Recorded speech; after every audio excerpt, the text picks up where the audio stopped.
Good evening, friends. It's great to be in IIT Madras campus, especially a lot of eager young minds for the last 3 days, part of this international symposium on startups. And possibly we are in the concluding part of the journey now, the last 3-day journey. I take this opportunity to welcome my brother Ghanshyam Tiwari from the Samajwadi Party. And very interestingly, he studied in Chennai. So we don't anymore see this north-south disconnect like many politicians keep talking. And professor who's moderating, and my friend from the Congress, C.K. Kumaravelji. I will just take about 6-7 minutes to lay a map of how India was from 1950 till about 2014, just to give a hang of what happened. Then possibly the changes that BJP government, the party that I belong to, brought in from 2014. 1951, we had an act called the Regulatory Act of 1951.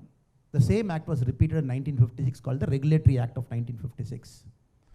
If you go on Google and try and find this age-old time, what is this Regulatory Act? The government told you where you can start a business, where you can locate a business, how much quantity you can produce, where you can sell, what is the distribution network. The government controlled the means of production by a state policy, which we had a Regulatory Act at different era. Then the License Raj came in. For about 50-60 years, we all suffered the License Raj. And if you look at the act that was existent in License Raj, we had acts like Nationalization of Major Bank 1969, Restrictive Trade Act 1969, Foreign Exchange Regulation Act 1973. So the government at that points of time were thinking more on the regulation part, restrictive part. So the government probably felt overreached by saying, I know what you know, and please listen to me and walk in the road that I am putting for you. And when Modi ji came 2014, when we promised a new era, a new India, when we promised in our manifesto, when we took power, one time, then second time, possibly a third time in 2024, now look at the changes, the transition that has happened. From a regulated country, we have become a country of facilitator. The government right now, the language that it thinks is facilitation, facilitation, facilitation. Unicorn, the startups with about $1 billion valuation and more, you can count with about 3, 4, 5, 6 numbers, where in 2014. Right now we are at 107. The third largest country in the world with number of unicorns. US is at 645, 6 times more than India. China is at 322, 3 times more than India. India is at 107. Just look at the quantum leap we have taken in the last 9 years, just because the mindset of government, from a word called regulation, it has shifted to a word called facilitation. The government wanted to facilitate what was happening. But we all know the startup is nothing but a reflection of society.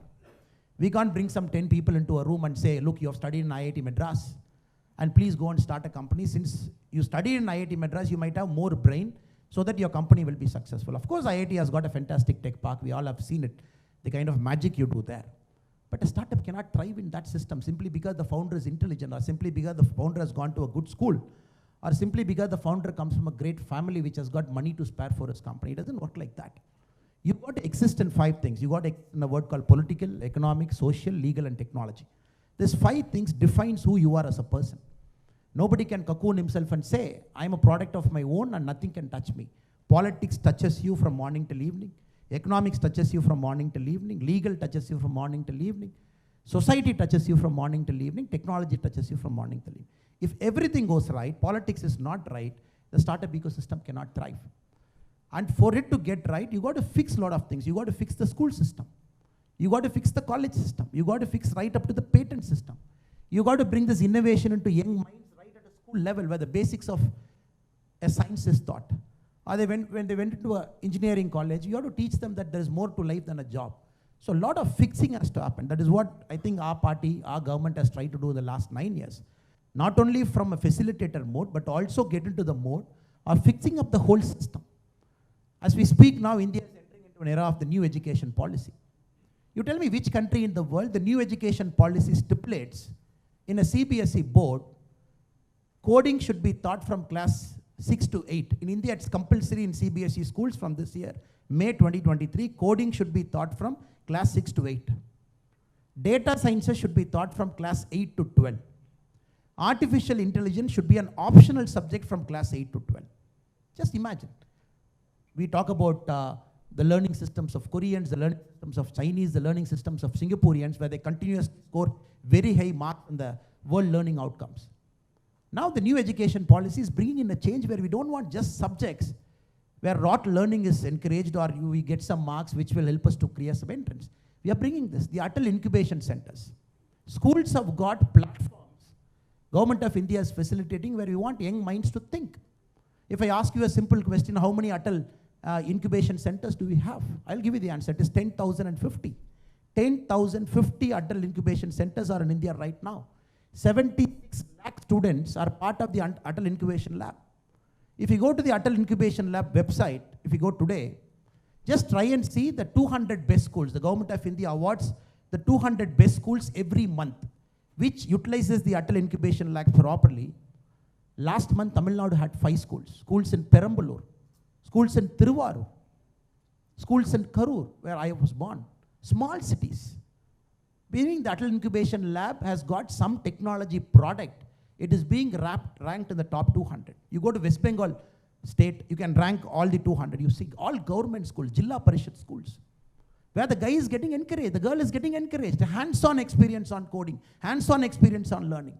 If he's interested, more experience on artificial intelligence. In fact, the Government of India is partnering with Microsoft from class 6 to class 8 in the CBSE platform to bring coding here.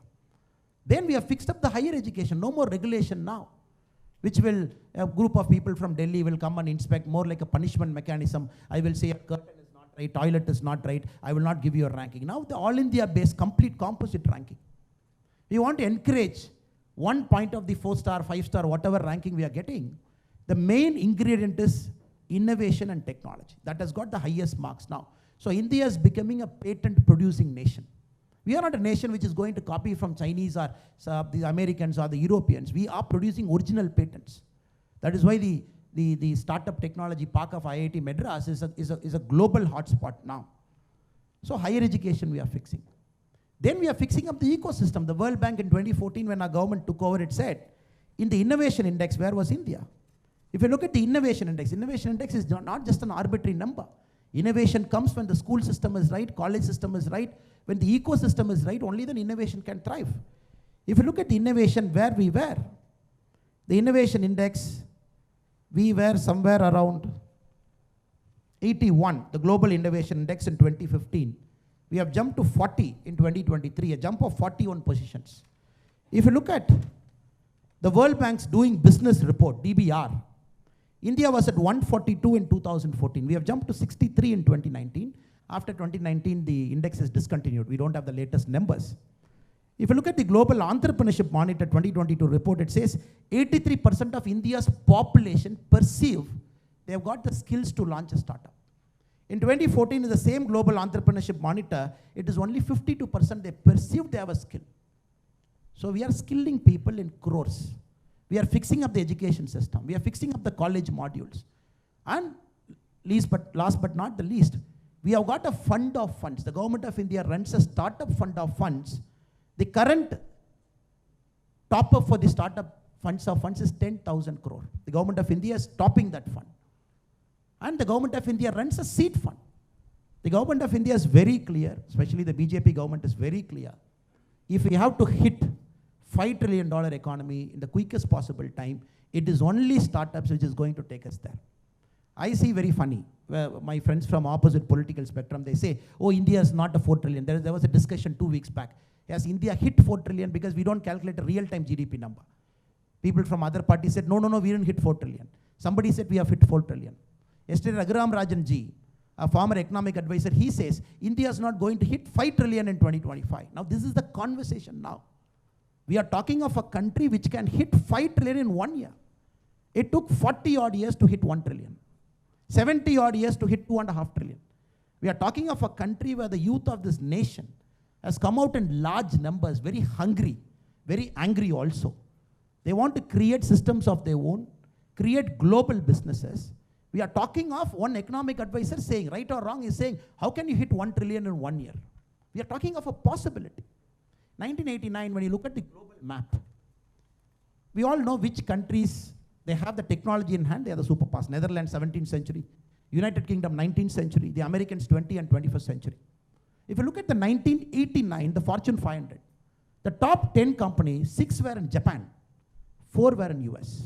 Japan had more than US in 1989, the world's valuable company. 2023, if you look at the world's valuable company, 9 are in US. Nothing in Japan, nothing in Japan. Why? The democracy is failing. You have prime ministers every 9 months. You have just yesterday, the Japanese parliament diet, you must have seen 3 cabinet ministers getting resigned over a corruption allegation. When you don't have a stable democracy, when you don't have a stable government, a powerful government, which can take risk on behalf of the population, we cannot see this magic that has happened in the last 9 years. My humble submission to this August gathering is, India is thriving, India is evolving, India is hungry, just because you have given us a stable government, you have given us a powerful government, which is not looking at the other partners. 273 plus, one party has cleared. That is the magic that is happening. 1989, 6 out of 10, the world's most valuable companies in Japan, right now not there because the democracy is failing in Japan. So this, I see the beauty of India. The next 5-10 years, the possibility I see is Indian companies, Indian startups, not only unicorns. Now, we are talking of a number called 107. Yes, the Americans are 6 times more. The Chinese are 3 times more, but it's a matter of time we are catching up. Because the kind of research outputs, the patents we are producing in our country, the kind of academic freedom this country is getting, I think it's a matter of time before you are going to catch up with Chinese, the original patents. Maybe about 15-20 years, we will overtake US as a country with a technology powerhouse. Again, if you look at Americans, the lesson to be learned for political parties like us and other political parties also. Americans had the grasp of technology of the last 40 years. Digitization they had, the Internet of Things they had, evolvement of Internet happened in America. So they had the grasp. Very minutely if you look, possibly the Americans are having a grasp of technology the next 40 years also, which we say the artificial intelligence and the bioengineering, again the Americans are having a grasp. If you look at 2023, the venture capitalist money that went into US for artificial intelligence alone is $26 billion. 8 times lesser is Chinese, 12 times lesser is India. We are looking at a country in 2023, $26 billion just got poured into this country in 1 year for artificial intelligence. We are 12 times below. So that is a lesson to be learned. Democracy has to be good. Parties have to come to power on their own with a larger vision, with a majority of their own, which India is right now. We're very fortunate to have Modi ji. And more importantly, you fix up all systems, the school, the academic systems, the risk-taking ability in the society. People have a larger aspiration just than getting into a safe government job. That's why I was very fortunate to sit here, sir. Normally we get into government jobs workshop. Group 1, Group 2, UPSC. Since I'm an ex-cop also, many a time the invitation that comes to me is to talk about government jobs. Please motivate our people to get into government jobs. I feel very fascinating and feel happy to sit in IIT Madras. We are talking of an unsafe job, which is a startup.